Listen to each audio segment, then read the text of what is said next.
Saudações a todos, eu me chamo Rono Machado, eu sou psicólogo e você está no canal da Livraria Espaço Psi. Esse é o nosso quadro Papo Psi, onde nós conduzimos várias conversas sobre temas diversos, geralmente associados à psicologia. Mas não se enganem, não é um conteúdo só para psicólogos. Nós sempre conduzimos as conversas de uma maneira muito acessível, descontraída e leve. Então, antes de começar a nossa conversa de hoje com a nossa convidada, eu peço para que você já se inscreva aqui no nosso canal. Leva só um segundinho e ajuda muito o nosso projeto. Curte esse vídeo e compartilhe conosco aqui suas opiniões, suas sugestões, suas reflexões nos nossos comentários. Então, sem mais delongas, vamos à nossa convidada de hoje para a nossa conversa. Nós estamos recebendo aqui hoje Melina Del Arco. Ela é psicóloga, especialista em arte-terapia e em história da arte, e também artista, ceramista, e veio aqui para falar um pouco sobre tudo isso para a gente hoje. Seja bem-vinda, Melina. Obrigada. Obrigada, quem está aqui nos ouvindo. Eu agradeço muito esse convite. É uma honra estar aqui falando um pouco sobre arte, psicologia, subjetividade humana. Sim. Melina, eu estava ansioso para a nossa conversa, porque é um tema que eu gosto bastante também, apesar de muito novato no assunto. Gosto muito de arte, estava ansioso para falar contigo hoje. E antes de você falar um pouco sobre a sua trajetória, eu me recordo de um professor recente de uma disciplina que eu tive de psicanálise e crítica da arte, que ele me falou que a psicologia tem muito a aprender com a arte, até porque a arte é muito mais antiga que a própria psicologia, né? Então eu queria ouvir um pouco de você, assim, tanto de como a sua história se entrelaça da psicologia e da arte, e depois também, assim, qual é a associação possível entre uma coisa e a outra. Ah, joia. Rono, assim, nessa trajetória, eu tive um conflito, assim, no momento da escolha profissional entre psicologia e artes plásticas, né? Sim. E eu falo que o divisor de águas foi a literatura. Estudando a literatura, eu falei, nossa, não, realmente, eu quero estudar, a subjetividade humana, a mente humana, e as artes vão fazer as pontes, com esse processo. Então, eu entrei na faculdade de psicologia. Confesso que ao longo da formação eu senti, assim, eu senti falta do contato mais vivo com a arte, assim, tanto no sentido do estudo dos materiais expressivos, como que a gente pode integrar esses recursos expressivos com a prática clínica. Eu sentia um pouco essa falta de estudar essas teorias, e depois também senti falta, de beber mais nas fontes, Então, por isso que assim que eu me formei, comecei uma pós em arte-terapia lá em São Paulo, e os módulos eram muito vivenciais, então a gente passava o dia mergulhando na experiência, de conhecer o que é aquarela, como que a gente sente quando a gente usa aquarela, como que é o barro, como que é o giz pastel, como a gente pode usar os contos e as histórias, dentro do processo terapêutico. Então, foi muito importante, passar por essa experiência, mas ainda assim, eu fui buscar depois que a história da arte no desejo de aprofundar, conhecer melhor as fontes, onde os grandes teóricos e os próprios teóricos da psicologia, o Freud, o Jung, o Bion, onde que eles foram beber, que fontes são essas? E aí, realmente, a gente fez um mergulho na história das artes plásticas e da literatura. E eu senti que isso me ajudou muito na minha prática clínica, Foi realmente algo que fez uma diferença, assim, na minha vivência clínica. E nessa formação, eu fiquei, assim, muito obstinada a pesquisar sobre o processo de criação. Como que os artistas criam, por que eles criam, quais são as bases do processo de criação. Então eu estudei bastante isso, e a partir da obra do William Blake, que é um artista inglês, do período do romantismo, mas eu senti que ainda não conseguia alcançar a sensação de compreender o que é um processo de criação. Em paralelo, a essa formação, eu comecei a praticar aulas num ateliê de cerâmica, aqui em Ribeirão Preto. E por que a argila, quando eu fiz a formação em arte terapia, eu senti que foi o módulo que me capturou. Né? Eu senti que foi um módulo que me deu um chacoalhão. E eu falei, o que é isso? Que materialidade é essa? Que objeto material é esse, o barro, né? Então, mas deixei, né, as questões teóricas de lado e fui mergulhar no processo, tanto de aprender a técnica e gradativamente eu fui realmente vivendo um processo, né, de criação. E aí eu consegui compreender o que é, né, o que é esse tal de processo criativo a partir dessa prática e conseguir depois ter um ateliê de cerâmica, né, e realmente viver, né, esse trabalho e também no consultório trabalho o barro com os pacientes, trabalho as vivências com pessoas que querem conhecer essa primeira, que nunca tiveram experiência com o barro, né, como viver esse primeiro mergulho, né, de um jeito cuidadoso assim e profundo, né. Então, acho que é um pouco nesse sentido. E desenvolvi uma marca, né, uma marca em cerâmica, uma marca de joias, né, de colares, de brincos, né, fui trabalhando um pouco a história da joia, entendendo o que são os adornos, né, essas primeiras, o homem, ele se adornou antes de se vestir, né, na história da humanidade. Então eu fiz esse mergulho lá no passado e para entender também por que né, eu estava indo por esse caminho de trabalhar com os adornos, né. Sei. Melina, você disse que a sua história, de certa forma, começa com você dividida entre essas áreas e depois elas foram se encontrando, né? Hoje é algo que você percebe assim, que está extremamente integrado na tua prática? Como que você vê essa questão? Sim. Hoje andam de mãos dadas, né? Sei. Mas foi um processo difícil, assim, integrar, assumir, né? A psicóloga e ceramista.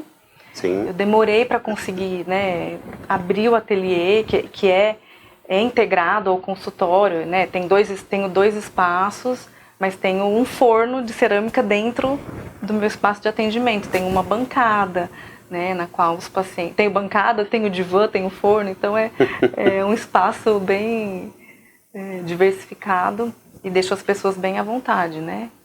Quem deseja. Mas o meu processo expressivo, né, como artista ceramista, aí eu realmente realizo, né, no meu ateliê, que é um espaço particular, onde eu recebo, né, as pessoas que querem conhecer o trabalho, aí ele é num outro espaço. Sim. Mas... Eu imagino, Melina, e queria ouvir de você também, que deve ser um processo que demanda muita autenticidade. De você bancar de uma forma autêntica mesmo essa característica que não desqualifica o profissional, né? Na verdade, às vezes as pessoas imaginam esse profissional muito sério, que tem um formato muito acadêmico, e acho que a arte ela desconstrói um pouco isso. Sem dúvida. E o barro é um objeto material, muito semelhante à nossa mente. Então, eu acho que vai ser bacana a gente falar também sobre isso, né? Claro, sim. E o objeto material, quando eu falo dessa analogia do barro como análogo à mente, porque todos nós somos seres sonhadores, né? O Gaston Bachelard, que é um filósofo que me ajudou muito nessa integração, né? Da imaginação material e do psiquismo humano. Sim. Ele estudou, é um filósofo que estudou muito a imaginação material, né? Então, o que é para o homem lidar com a massa, com o barro, com a água, com a aquarela, né? Com as palavras, com os poemas. Ele foi estudando e foi fazendo essas pontes. Ele é da fenomenologia, né? E, embora também traz elementos da psicanálise, mas é muito interessante porque ele fala que a matéria é um centro de sonhos. Por isso que nós somos seres que a gente precisa sonhar para trabalhar com esses nossos objetos materiais, né, que habitam a nossa psique. E, então eu sinto que, né, tanto nessa experiência pessoal quanto, né, com os pacientes, que mergulham, né, que lidam com esses objetos materiais, sejam eles quais forem, né, eu sinto que tem um processo muito vivo acontecendo, né, e que às vezes até ajuda o paciente a sair da inércia psíquica, porque a parte expressiva ela é muito ativa, né, quando a pessoa ela senta e ela vai criar algo, ela vai produzir alguma coisa, né, as mãos vão ajudando às vezes, né, até a pessoa sair daquela, pode, né, ajudá-la a sair das inércias, né. Imagino, sim. Melina, para ficar ainda mais ilustrado isso que você está dizendo, então, às vezes pode ser uma relação difícil das pessoas fazerem. Então, a pessoa chega no seu consultório e você propõe uma atividade artística e a pessoa pode se perguntar, por que eu vou fazer isso? O que é de informação sobre mim que pode aparecer numa atividade como essa? Então, para ficar mais claro para nós, assim, que tipo de elemento isso traz ali para o trabalho que auxilia no fazer psicológico? Olha, é interessante porque às vezes o recurso, vamos dizer assim, a angústia, né, ou o sentimento, ou a imagem, ela às vezes ainda não tem um nome, né? O que a pessoa está tentando comunicar é alguma coisa que ainda não pode ser nomeada, né, cognitivamente, verbalmente. Mas quando a gente oferece esses objetos, né, materiais, esses recursos expressivos, é como se a gente oferecesse uma outra linguagem, uma possibilidade dessa pessoa se expressar, por que não até com o próprio inconsciente, assim, sem ela ter uma percepção cognitiva do que ela tá trazendo ali, né? Então, muitas vezes, lembrei de uma pessoa que pegou o barro e ela começou a mexer, e de repente, foi muito rapidamente, surgiu a figura de uma mulher e ela ficou muito espantada. Mas como que eu fiz isso? Como que eu consegui, né, fazer isso? E teve todo um desdobramento, assim, né, sobre o ser mulher, né, sobre o lugar da mulher. Então, não era um conteúdo a priori, assim, né, algo que... Então, eu sinto que essa experiência ela pode ampliar, né, um pouco mais essa nossa possibilidade de diálogo, de autopercepção, né, da pessoa. Eu estudei assim também bastante os testes gráficos também, né, eu estudei muito, eu gosto muito do trabalho do Walter Trinca, né, o Desenhos Histórias. Eu trabalhei bastante com ele. E eu percebi assim como foi rico. Quando eu tive um período de 7 anos que eu trabalhei no HC, né, com mulheres e crianças em situação de violência. E a gente tinha um público muito grande para ser atendido, para fazer uma triagem.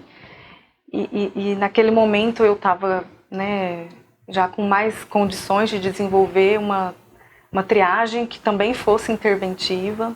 Sei. Né? A professora Valéria Barbieri me ajudou muito, a Fernanda Mishima, com essas bases né, desses processos de triagem interventiva. E aí eu trabalhei, né, fiz toda a triagem com os recursos expressivos, né, com o desenho, com a pintura, com a argila e com a construção. As unidades de produção foram desdobradas e a gente, tudo com a autorização do Walter Trinca, né? Tudo isso foi assim, bem cuidadoso. Sim. E era impressionante, né? Como a gente conseguia perceber os pontos nodais, né? As angústias, né? Que realmente, né, estavam ali, se aquela criança ou aquela adolescente tinha condições de esperar numa fila de espera ou se era realmente muito urgente, a gente já tinha que oferecer o atendimento mais imediato. Então, assim, só estou dando um exemplo, né, de como esse recurso no âmbito institucional também foi muito válido. Sim, né, sim. em termos a sensibilidade do recurso, ela nos ajuda a fazer uma leitura até mais rápida. Então, em termos diagnósticos, né, nesse sentido. Mas os processos de criação na clínica aí é uma outra questão, né? Os processos expressivos do paciente, né? Aí a gente vai trabalhando né? Isso de uma forma mais gradual, quando surge também a demanda, né? Sim. Porque as imagens, elas não vêm só por meio dos objetos materiais, a imagem pode vir como uma cena também, né? Imaginada, e então a gente vai pro verbal também. Sim, entendi. E você percebe uma diferença em relação à aceitação, se a gente comparar a crianças e adultos, por exemplo? O que você percebe, assim, da aceitação de ir por essa via artística para trabalhar essas questões? Sim, é bem diferente. Criança é imediato, né? Sim, É a imagino. linguagem, é a principal linguagem. Eu sinto que com os adolescentes, assim, é um lugar, eu falo que é um setting que ele fica, eu percebo que para alguns adolescentes fica bem confortável ter o material expressivo nesse setting, quando naqueles momentos em que o mundo interno às vezes está tão silencioso, né, tão, por que não, às vezes até vazio, né, na adolescência. Então eu sinto que ajuda a ter uma outra linguagem. Sim. Então, os adolescentes eu convido mais e vão. E os adultos eu sinto que é mais difícil. Tem que a gente observa, né, que existe um julgamento muito grande. Eu acho que na nossa educação, falo que a gente só não se tornou artista porque a gente parou de desenhar e de se expressar graficamente em algum momento, porque a gente tem essa condição, todos nós, né? A Fay Gostrower, ela fala que a criatividade é uma necessidade humana. Então, todos nós temos condição, né? Mas às vezes a gente não desenvolve, nem tecnicamente, nem na prática, né? Isso. Então, para os adultos, eu sinto que eu tenho que fazer um convite e tenho que desconstruir isso. Olha, que a gente não está trabalhando com o belo e o feio, não tem um senso estético. Esse julgamento atrapalha muito. E essa ideia de que é algo infantilizado, né? Ah, mas é criança que brinca com isso. Sei.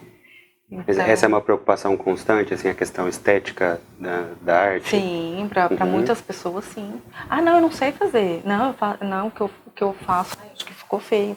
É a primeira questão, assim. Sei. E, no entanto, quando, né, a gente faz as vivências, eu falo muito isso. Olha, gente, aqui não existe feio nem bonito, certo e nem errado. Existe uma expressão. Né, e ela, por si só, já é o trabalho. Né? Isso já é um grande trabalho, conseguir se expressar. Sim. Melina, é interessante essa perspectiva. Então, independente de belo ou feio, não é isso que está em jogo, é sobre o que está sendo expressado.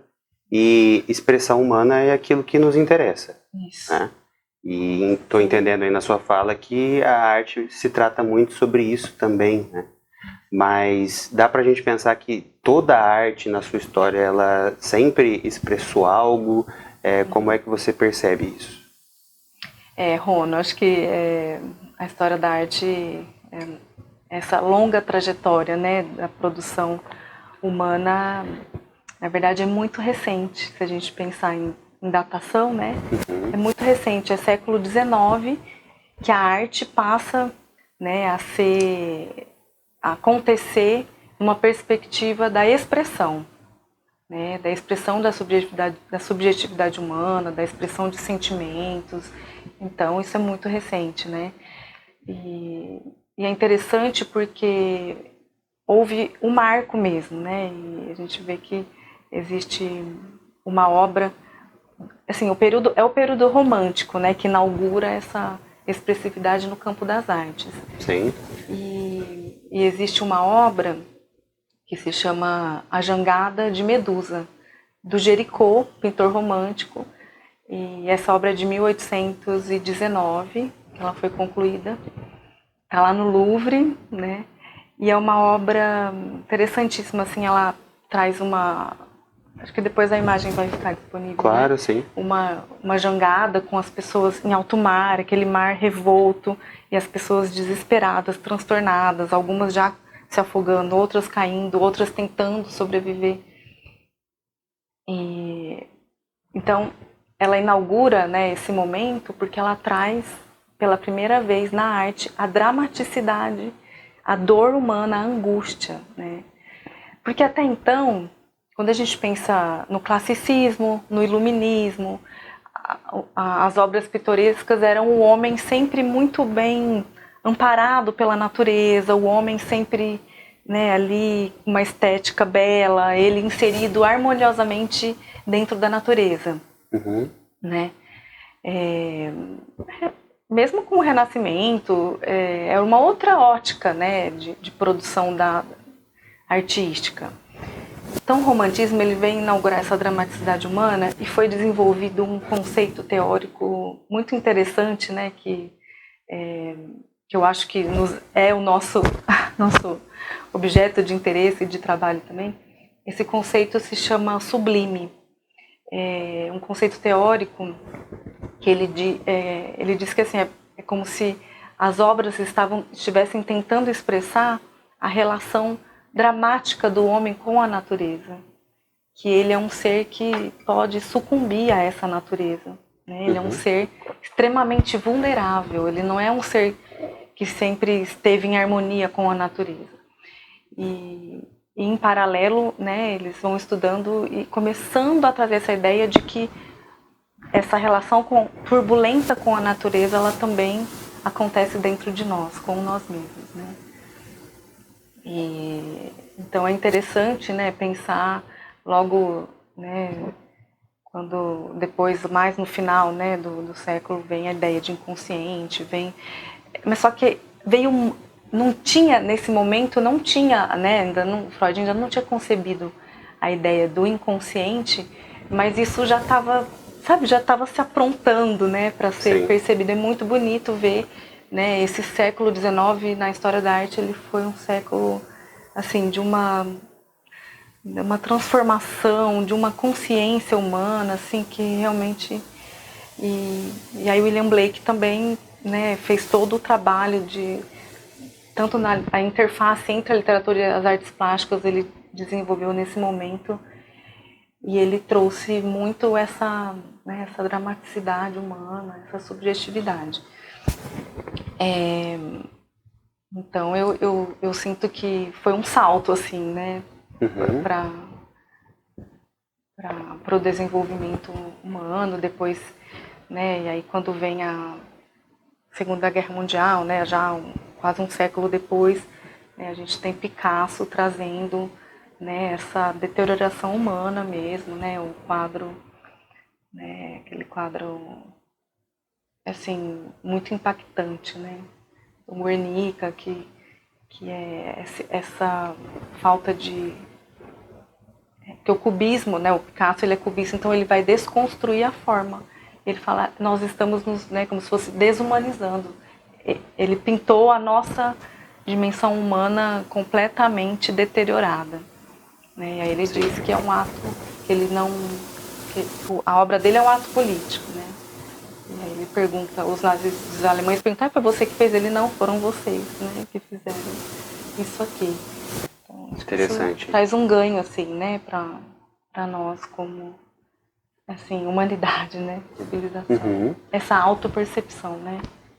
Com Eu certeza. penso que trabalhar a expressividade é trabalhar a autopercepção, né, é a capacidade de se ver, de se ampliar e daí, a partir de então, poder conhecer, né, essas dimensões tão sombrias, né, tão doloridas também, né.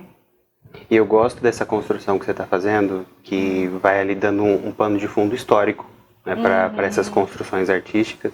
Então, você citou esse período das grandes guerras, por exemplo, tem o expressionismo alemão do cinema, que é uma área que eu sou um pouco mais próximo, que também é muito influenciada por esse pano de fundo, né, e é muito marcante na estética. E eu queria entender um pouco mais, Melina, sobre esse período do romantismo que você disse que passa, então, a expressar algo relativo a essa subjetividade. O que existe ali de contexto histórico que, de certa forma, clama por essa expressão? Olha, é tão interessante o Van Gogh, né, assim, que é um dos meus artistas favoritos, né. A produção dele... ele produz naquele momento em que, né, a gente vê que a Revolução Francesa, né, as revoluções industriais, tudo começou a o modo de produção, o modo de trabalhar começou a mudar. Né? O modo, assim, do trabalho, né? De exercer o trabalho começou a mudar. E ele tem um quadro que é o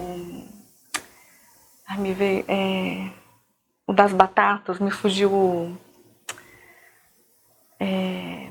eu vou colocar depois aqui a imagem. Tudo bem. E é interessante porque ele fala que depois, né, que ele pintou outros trabalhos, ele diz assim que, olha, aquele quadro ele ainda não trazia a alienação humana no processo de produção, né, de trabalho. Porque ele começa, e ele era extremamente sensível, né, ele começa a perceber uma deteriorização humana nesse processo, quanto isso passou a afetar as pessoas. Isso são os bastidores assim, né, do trabalho do Van Gogh, mas ele diz que, na verdade, ele tem uma questão política por trás do trabalho dele também. Né? Ele traz até uma revolta, ele se comove muito com a situação mesmo das pessoas, né? Nesse momento em que tem um salto, né, tecnológico, mas a dimensão humana, o sofrimento, ele vem com uma força muito grande, né? Então, né, eu acho que muita coisa aconteceu realmente nesse século, né, XIX, eu acho que depois estoura, né, né, depois vem as guerras aí, né, no século XX, eu acho que não é por acaso, né? Faz sentido. Então, assim, né, acho que o Van Gogh é um artista extremamente tocante, né, extremamente sensível. Acho que vale a pena fazer um mergulho, né, um pouco na história dele, não só na produção do Van Gogh, mas deixa eu até compartilhar esse livro que se chama Cartas ao Theo, né, Cartas a Theo, que foi o irmão do Van Gogh, e foi feita uma compilação de todas as cartas que ele escreveu para o irmão. E que eu acho que, para mim, assim, isso de conhecer a história do artista e conhecer o que ele pensa, né? Eu senti que, como psicóloga, conhecer a história dos artistas e a vida, não só a história, a vida do artista, assim, trouxe um enriquecimento muito grande, assim, né? Para a gente conhecer e entender um pouco o que é essa sensibilidade. Sim. Sensibilidade todos nós temos, todos nós somos seres sensíveis. Mas o que tem os artistas, né? O que ele... Então eu quero falar um pouquinho disso, assim, o que tem os artistas que grau, que tipo de sensibilidade é essa, né? Então eu queria ler um trechinho de uma fala do Van Gogh. Sim. Que também está nessas cartas. Ele fala o seguinte: o que quer dizer desenhar? Como se consegue fazê-lo? É a ação de abrir passagem através de um muro de ferro que parece interpor-se entre o que se sente e o que é possível realizar. Então eu achei essa imagem assim muito bonita. Acho que o fazer analítico, ele é abrir essa passagem através de um muro de ferro, muitas vezes, né? Sim. Nós estamos nos interpondo junto com o paciente entre o que ele sente e o que é possível ele realizar também, né? Eu acho que essa frase do Van Gogh, para mim, é muito, muito forte, assim, muito bonita, né? Então, por isso que acho que a arte dialoga tanto, né, com o nosso trabalho. E eu também queria trazer, né, uma fala da Clarice nesse sentido. Acho que para a gente ir pensando o que é essa subjetividade humana, com o que a gente trabalha e caminhando assim em termos de método, né, como a gente trabalha. Acho que agora a gente tentar falar um pouquinho disso, né? Qual é o livro, Melina? Esse livro da Clarice é Água Viva. Água Viva, certo. A Clarice, ela também pintou bastante, né? A gente não conhece muito o trabalho expressivo dela, mas esse livro, ele é um marco, assim, um momento em que ela começa a escrever. Ela pintava e, de repente, né, ela se viu fazendo uma transposição de linguagem. E aí ela começa a escrever e daí por diante vem toda a obra literária dela. Esse é um livro atordoante, assim, é um livro... É a escrita viva, é como se ele fosse ela fez com as palavras o que um artista do expressionismo alemão Pollock, o que ele fez com a pintura. Sim. Eu vou ler a frase e aí a gente Tudo bem. Continua. Que mal, porém, tem eu me afastar da lógica? Estou lidando com a matéria-prima. Estou atrás do que fica atrás do pensamento. Inútil querer me classificar. Muito forte, sim. É muito forte, né? Uhum. E tem tudo a ver com o que você estava dizendo. Sim. Então, a água viva, né? Isso aqui é uma torrente, é uma escrita do fluxo, o fluxo criativo dela, essa torrente de imagens e palavras, e é um livro que, ao mesmo tempo, você sai querendo viver intensamente, assim, a vida, mesmo nessa... fora de uma lógica, fora de uma estética. Ele é um pouco atordoante, assim. Sim. Mas eu sinto que ela fala dessa matéria-prima, né? O que é a matéria-prima? O que é esse... E que eu penso que é com isso que a gente trabalha também, né? Nós somos, no consultório, né? Eu sinto que nós somos ourives também, né? Eu faço esse paralelo, que eu faço joias, né? Eu tenho esse trabalho, mas isso também a gente faz no consultório, né? Com certeza. Penso até que no sentido da linguagem, né, aquela preocupação estética, ela também existe. Então, às vezes as pessoas elas querem falar de uma forma bonita ou querem passar uma mensagem específica naquilo que vão dizer, e a gente tenta ouvir o lençol freático dessa narrativa, né? Algo próximo aí dessa matéria-prima que você está trazendo aqui pra gente hoje. Sim. Não, foi muito interessante isso que você falou, que essa estética, né? Eu falo que às vezes as defesas, elas são essa estética também, né? Sim. Elas têm esse duplo, assim, né? Elas são importantes, mas às vezes elas também são essa estética que organiza demais as coisas, né? Isso. Não deixa esse fluxo criativo acontecer, né? Exatamente. Então, nesse sentido, em termos metodológicos, né, eu sinto que a psicanálise ela, né, ela me ajuda muito, assim, né, ela enriquece muito o trabalho, e porque isso que não é às vezes palpável, não é nomeado, isso que, né, que não está posto, né? Eu sinto que a gente trabalha num lugar intermediário, né? Na relação analítica. E o Bachelard, quando ele fala sobre o objeto material, ele tem esse livro aqui, ele vai desenvolver toda a terra e os devaneios da vontade, né? Ele fala que a massa, né? Falando das matérias-primas, né? A massa, a argila, né, é uma massa, ele chama de massa perfeita, porque ela, uma vez que ela é uma terra úmida, ela é terra e água, ela resiste e cede ao mesmo tempo. Quando a gente trabalha com barro, é uma sensação muito interessante, porque ao mesmo tempo ela é maleável, então a gente consegue, né, intervir, mas ela é resistente. Ela não desmorona, ela se estrutura, ela é estruturada.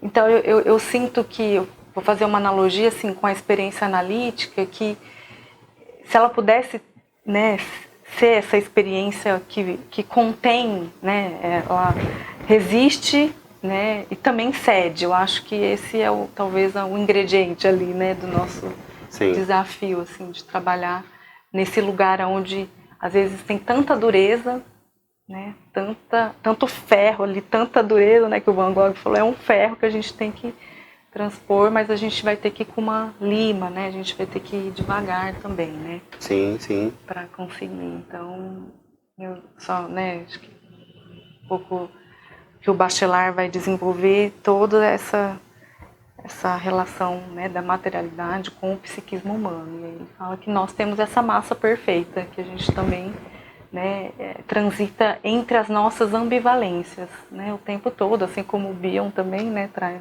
essa, né, esse trânsito tão intenso, né, entre as nossas partes, né? Sim. Neuróticas, psicóticas e tudo mais, né? E é curioso que se o paciente ele chega e ele só resiste ou só cede, provavelmente não tem possibilidade de trabalho, né? Precisa desses elementos. Sim. Só resistir e só ceder é inércia, né? Sim. Só resistir é inércia também, né? Só ceder, né? Eu acho que esse jogo mesmo.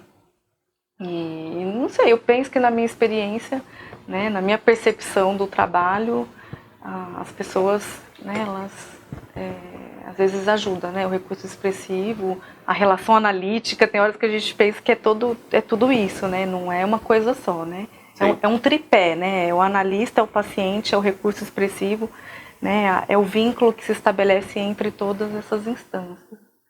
Uhum. E no processo pessoal, eu acho que, né, o trabalho criativo, o analista também é um artista, né? O Bion fala isso, o analista ele é um artista. O consultório é um ateliê, né? Então, eu fui para a dimensão um pouco mais objetiva da criatividade, mas uma palavrinha-chave assim, que eu percebo muito presente nas duas dimensões é a intuição.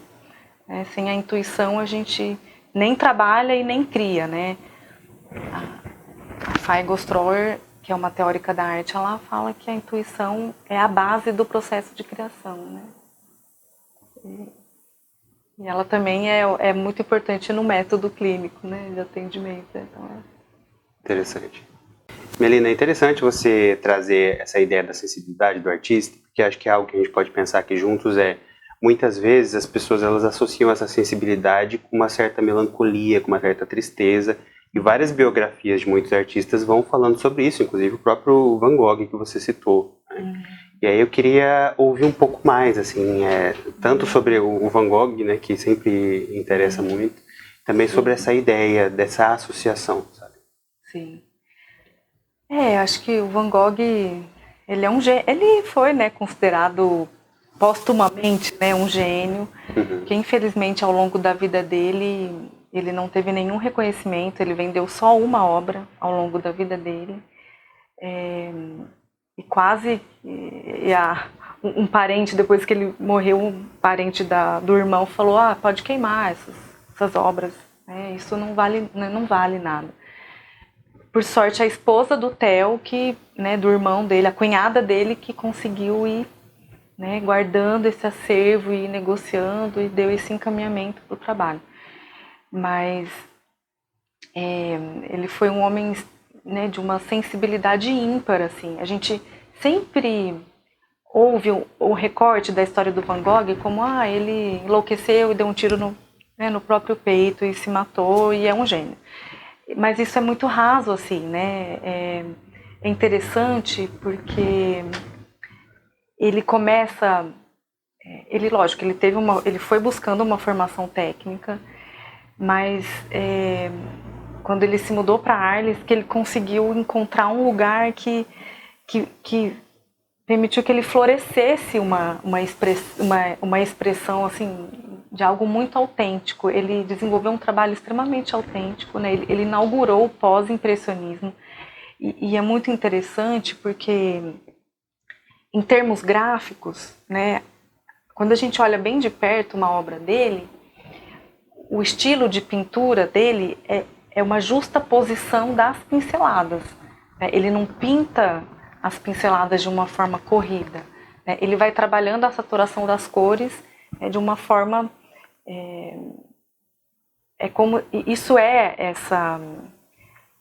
Tanto que ele está no trânsito entre o impressionismo e o expressionismo, né? Ele está nesse lugar intermediário.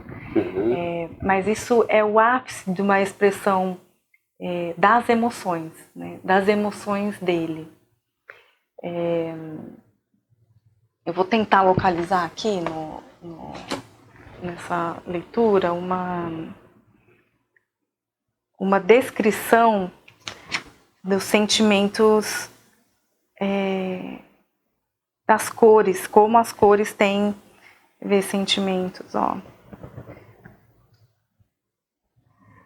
Em vez de procurar reproduzir exatamente o que tenho sob os olhos, sirvo-me mais arbitrariamente da cor para me exprimir com força. Eu gostaria de fazer o retrato de um amigo artista, que tem grandes sonhos, que trabalha assim como o Rochinol canta, porque essa é a sua natureza. Esse homem, ele será louro. Eu queria colocar no quadro o meu apreço, o amor que tenho por ele. Vou exagerar o louro da sua cabeleira. Chegarei aos tons alaranjados, aos cromos, ao limão pálido. Então, assim, o que você sente? Dá para perceber a intensidade que ele está colocando nesse processo, né? Isso, exatamente. A cor é a emoção.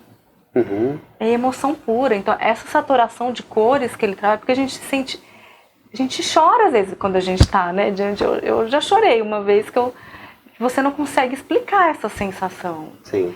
Porque ele pintou com as emoções assim, extremamente afloradas. Então, a cor é emoção, né? Por isso que ele já inaugura o expressionismo, né? Onde a emoção é algo muito forte. Então, eu acho que... E ele aqui, né, nas cartas, ele vai falar, olha, as pessoas falam que eu sou um vagabundo, porque eu não tenho família, porque eu não tenho um trabalho, mas deixa eu me defender, né? Então, é muito bonito, porque ele vai tentar dizer pro irmão porque que ele só consegue ser artista, né? Sim. Porque é a alma dele, são essas emoções intensas, né? E acho que nesse contexto, né, histórico, a miséria, ele passava fome, ele falava, olha, eu vou economizar o almoço, vamos dizer assim, eu não vou almoçar, não vou comer ao meio-dia, porque eu quero ter o dinheiro para chamar modelo, porque eu preciso, né, preciso ter uma modelo, né? Então isso já é enlouquecedor, né? Assim, é uma condição de trabalho enlouquecedora, né? Realmente ter tanto e ter tão pouco, né? Eu acho que isso... Então eu só acho que queria falar um pouco dessa questão do que tá da vida do artista, né? Das emoções, né? Dessas dores, dessas angústias, né? Como vários outros artistas também, né? Criaram, apesar de tanta dor, né? Criaram com a própria dor.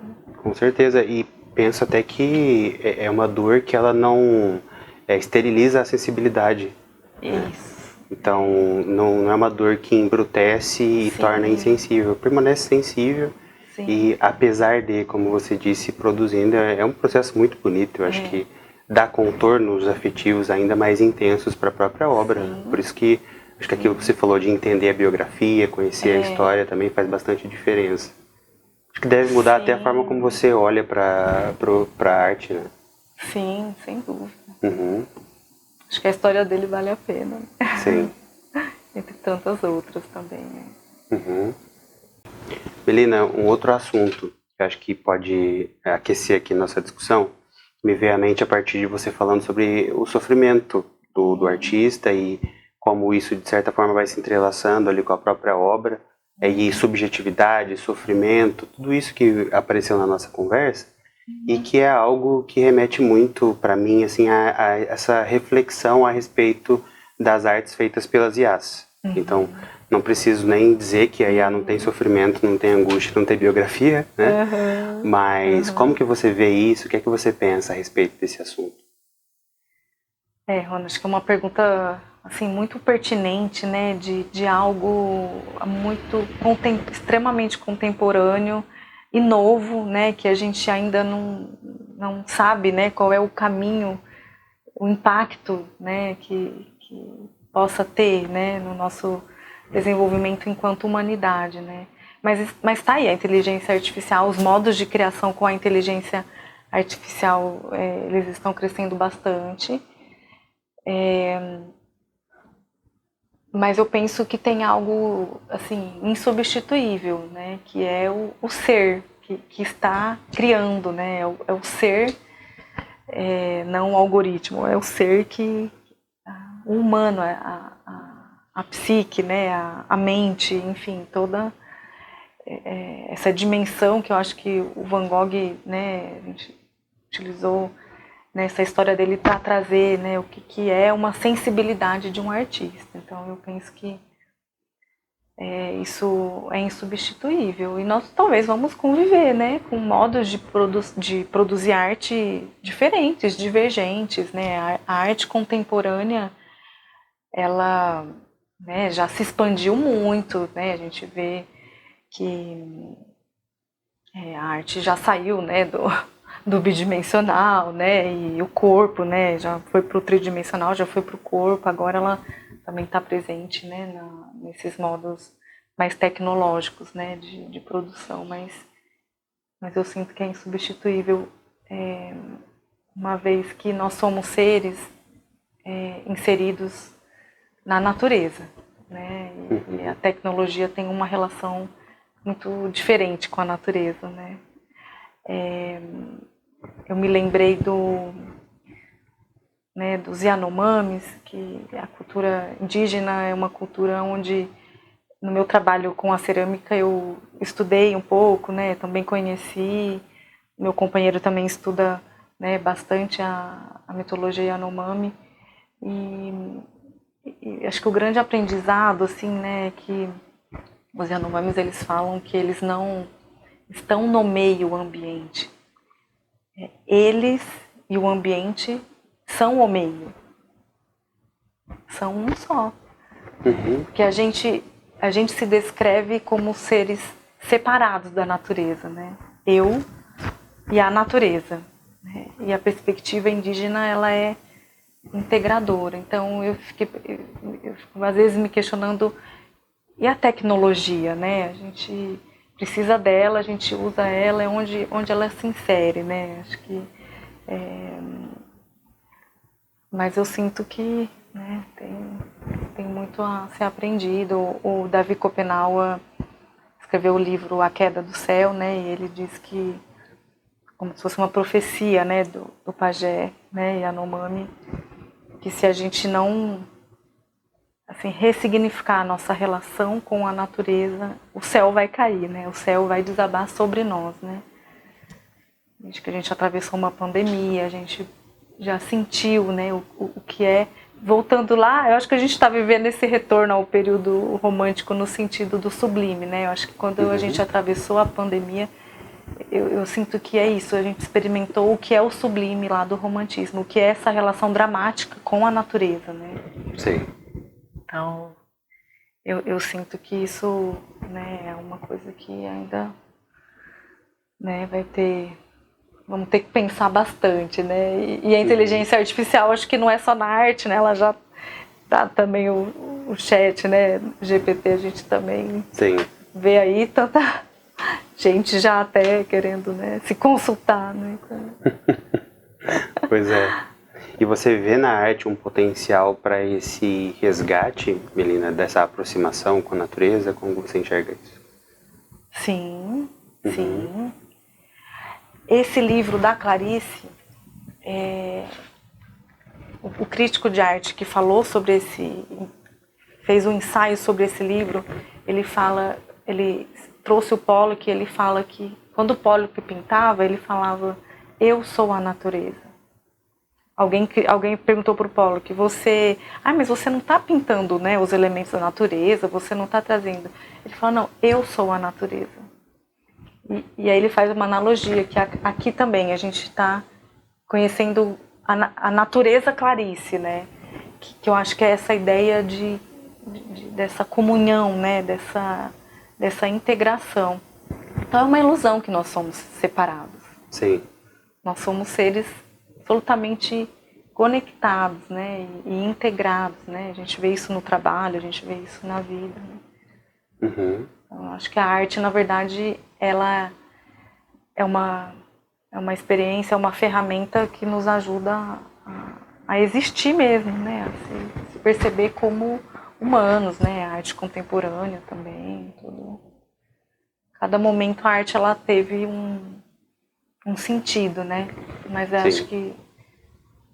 acho que atravessa, né, essa linha de que é a dimensão humana tentando existir, né? A gente vê as pinturas rupestres, é impressionante.